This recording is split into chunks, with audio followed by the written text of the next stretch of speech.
Hello everyone, hope you all are doing very good. So today I'm here before you with another video that how to boost creativity among children.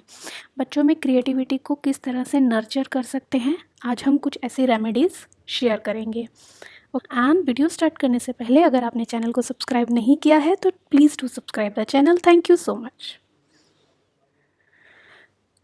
So first one here is freedom to express और respond. बच्चों को classroom में आप एक freedom यानी कि एक free environment दें जिसमें बच्चे अपने आप को एक्सप्रेस कर पाएँ। किसी भी एक पर्टिकुलर सिचुएशन में उस बच्चे का क्या रिस्पॉन्स है वो उसे फ्रीली क्या कर पाए, एक्सप्रेस कर पाए। चाइल्ड को एनकरेज करना चाहिए कि वो किसी भी एक प्रॉब्लम के ज़्यादा से ज़्यादा मोर एंड मोर सॉल्यूशंस दे ताकि उसकी जो डाइवर्जेंट थिंकिंग है वो एनहांस हो सके। इस तरह से बच्चे की जो इमेजिनेशन है वो एनहांस हो। उस इमेजिनेशन में जो उसने डिफरेंट सॉल्यूशंस दिए हैं उनकी इम्प्लीमेंटेशन से जो रिज़ल्ट आएगा और उससे जो उसको सेटिस्फैक्शन होगी वो उसकी क्रिएटिविटी को एक बूस्ट देगा। टीचर्स को एक सिंपैथेटिक एनवायरनमेंट क्लास में बच्चों के साथ रखना चाहिए। अपने रिजिड बिहेवियर को अवॉइड करना चाहिए ताकि बच्चे जो हैं वो फ्रीली अपने आप को एक्सप्रेस कर पाएँ। बच्चों को ज़्यादा से ज़्यादा चांसेस देने चाहिए कि वो अपने आप को एक्सप्रेस कर पाएँ, चाहे वो बोल के करें चाहे वो लिख के करें। Next is ego involvement. Let them show their work, they feel happy when they solve their problem themselves. जब एक चाइल्ड अपना वर्क शो ऑफ करता है तो उसे शो ऑफ करने देना चाहिए क्योंकि वो अपने आप में प्रेस्टीज फील करता है और मोटिवेटेड फील करता है। तो बच्चों की जो ईगो इन्वॉल्वमेंट है उसको हमें एनकरेज करना चाहिए। A child feel happy when he show his creativity to others and being appreciated. Appreciation मिलता है तो वो मोटिवेटेड फील करता है और उसकी जो क्रिएटिव एबिलिटीज़ हैं वो एनहांस होती हैं।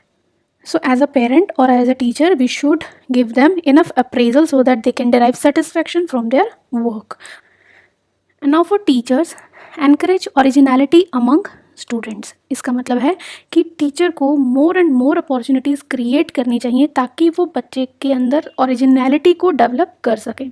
और बच्चों को एनकरेज करना चाहिए कि वो फ्रीली अपने थॉट्स उस टॉपिक पे रख सकते हैं किसी भी वे में, चाहे वो लिख के चाहे वो बोल के। जिस तरह से भी बच्चा अपने आप को एक्सप्रेस करना चाहता है तो बच्चे को वो एक्सप्रेशन का मौका मिलना चाहिए। इससे क्या होगा, बच्चे के अंदर ओरिजिनलिटी का डेवलपमेंट होगा, ओरिजिनलिटी आएगी एंड दस उसकी इमेजिनेशन एबिलिटी क्या है वो भी एनहांस होगी एंड दस उसकी क्रिएटिविटी एनहांस होगी। Avoid traditional methods such as passive submission of rote statement. तो टीचर को क्या करना चाहिए, एक फ्लेक्सिबल अप्रोच यूज़ करनी चाहिए और जो पुराने ट्रेडिशनल मेथड्स हैं जो कि रटी रटाई स्टेटमेंट सुनना या फिर मार्क्स को ओवर एम्फेसाइज करना, मतलब एक्टिविटीज़ को कम इंपॉर्टेंस दे के सिर्फ मार्क्स के ऊपर ही प्रेशर डालना, तो इस तरह से जो ट्रेडिशनल मेथड्स हैं वो टीचर को क्या करने चाहिए, अवॉइड करना चाहिए और एक फ्लेक्सिबल अप्रोच क्लासरूम में यूज़ करनी चाहिए। And give them hesitation free atmosphere. बच्चों को एक हेजिटेशन फ्री एटमॉस्फेयर देना चाहिए। अगर बच्चे अपने लर्निंग मेथड में कुछ चेंजेस करना चाहते हैं तो टीचर को उन्हें एनकरेज करना चाहिए और बच्चों को प्रॉपर अपॉर्चुनिटीज़ देनी चाहिए अपने आप को एक्सप्रेस करने की। नेवर स्नब और criticise child for his curiosity. बच्चा क्लास में क्यूरियोसिटी शो करता है, किसी चीज़ के लिए क्वेश्चंस करता है या उसके माइंड में कोई डाउट आता है तो टीचर को क्या करना चाहिए, कभी भी उसे क्रिटिसाइज नहीं करना चाहिए बल्कि उसकी क्यूरियोसिटी को और बूस्टअप करना। Now next is use creative resource. Occasionally take the childrens to art science और इंडस्ट्रियल सेंटर्स नियर बाय। जो भी हमारे आसपास आर्ट सेंटर या साइंस सेंटर्स हैं वहाँ पर हमें ओकेजनली बच्चों को ले जाना चाहिए ताकि जो चिल्ड्रन है वो रियल टाइम एक्सपीरियंस कर सकें। एंड ऑल्सो हमें बच्चों को अपॉर्चुनिटी देनी चाहिए डिफरेंट क्रिएटिव आर्टिस्ट या क्रिएटिव पर्सनस के साथ बात करने के लिए। इस केस में हम क्या कर सकते हैं, हम या तो उन क्रिएटिव पर्सनस को अपने स्कूल में इनवाइट कर सकते हैं या फिर हम बच्चों को किसी आर्ट या साइंस सेंटर में ले जा सकते हैं, जिससे क्या होता है कि बच्चा रियल टाइम एक्सपीरियंस करता है और उसका जो ब्रेन बूस्टअप होता है एंड दस उसकी क्रिएटिविटी एनहेंस होती है, यानी कि उसको न्यू आइडियाज़ मिलते हैं एंड दस वो उन आइडियाज़ को इम्प्लीमेंट करता है और अपनी क्रिएटिविटी को एनहेंस कर पाता है। Use appropriate teaching techniques. ठीक है, तो इसमें जो फर्स्ट है वो है brainstorming, next is gaming technique and next is teaching by examples. Teaching by examples का मतलब यहाँ पर ये है कि first of all a teacher और a parent should have to be creative in themselves. सबसे पहले हमें खुद क्रिएटिव होना पड़ेगा, हमें खुद एज एन एग्जाम्पल बच्चों के सामने क्रिएटिव आइडियाज़ रखने पड़े, क्योंकि जो चाइल्ड है वो क्या करता है, इमिटेट करता है, जो वो देखता है क्लासरूम में या अपने घर में उसी को वो कॉपी करता है। तो हमें टीचिंग बाय एग्जाम्पल्स का मतलब यहाँ पर ये है कि हमें सबसे पहले अपनी क्रिएटिविटी अपने बच्चे को दिखानी है, अपने स्टूडेंट को दिखानी है, ताकि वो एनकरेज हो सके, ताकि वो मोटिवेट हो सके अपने टीचर के बिहेवियर से या फिर अपने पेरेंट के बिहेवियर से, एंड अपनी क्रिएटिविटी को एनहांस कर सकें। यानी कि उसको सोचने के लिए, अपने आइडियाज़ को सोचने के लिए उसे क्या मिलेगा, एक बूस्टअप मिलेगा।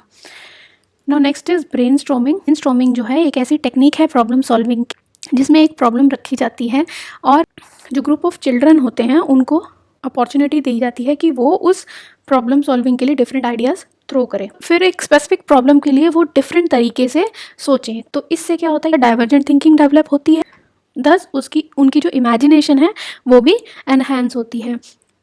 एंड जब ब्रेन स्टॉर्मिंग एक्टिविटी परफॉर्म की जाती है तो हमें किन बातों का ध्यान रखना है कि there should not be any criticism, कि अगर बच्चे ने कोई आइडिया दिया है तो हमें उसको क्रिटिसाइज़ नहीं करना है, क्योंकि उससे उसका मोटिवेशन लेवल क्या हो जाएगा, डाउन चला जाएगा और वो आइडियाज़ को सोच नहीं पाएगा, वो अपनी इमेजिनेशन को यूज़ नहीं कर पाएगा अगर हम उसको क्रिटिसाइज़ करेंगे उसके आइडियाज़ पे।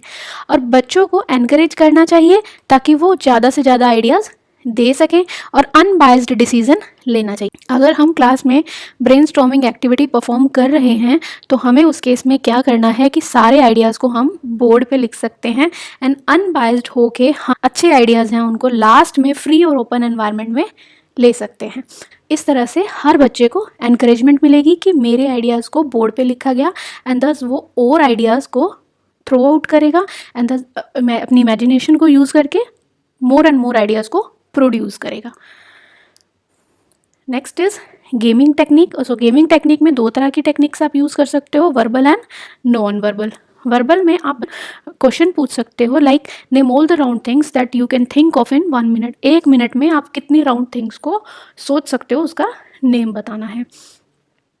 या फिर how scissors can be use in different way. एक जो सीजर्स होते हैं उनके क्या क्या यूजेस हो सकते हैं, डिफरेंट यूजेस हो सकते हैं। तो इस तरह से बच्चे को एक बूस्टअप मिलता है कि वो अपनी इमेजिनेशन या अपने आइडियाज़ को यूज़ करे और टीचर को आंसर कर सके। And if we talk about non verbal, तो नॉन वर्बल में आप क्या कर सकते हो क्रिएटिविटी को एनहांस करने के लिए, जैसे for example building of cube और cuboid by using appropriate material, की कोई भी रॉ मटेरियल यूज़ करके आप क्यूब या क्यूबॉइड बनवा सकते हो बच्चों से। या और भी बहुत सारी एक्टिविटीज़ होती हैं नॉन वर्बल एक्टिविटीज़ या वर्बल एक्टिविटीज़, वो आप क्लास में परफॉर्म कर सकते हो।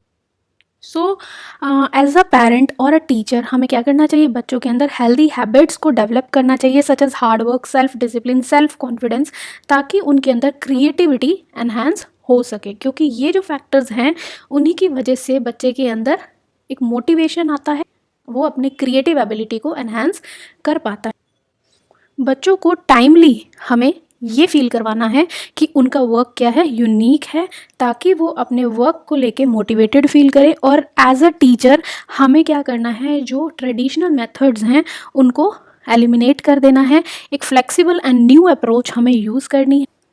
Rigid habits of giving homework, आप उसको भी एलिमिनेट कर सकते हो और उसकी बजाय आप होमवर्क टास्क में कुछ क्रिएटिव वर्क दे सकते हो। हमारे ट्रेडिशनल मेथड्स में क्या होता है कि मार्क्स पे ओवर एम्फेसाइज किया जाता है, तो हमें उसको एलिमिनेट करके मार्क्स पे ओवर एम्फेसाइज नहीं करना है, बल्कि हमें बच्चे की को करिकुलर एक्टिविटीज़ को एनहांस करना।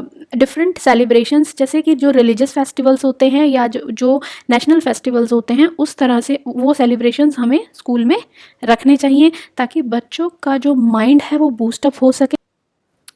So friends, this is it for this video. I hope this video will be helpful for you. And अगर ये वीडियो आपके लिए हेल्पफुल है तो प्लीज़ इसे लाइक करके जाइएगा and do subscribe Vidya venue for more informative videos in the future. Thank you so much for watching.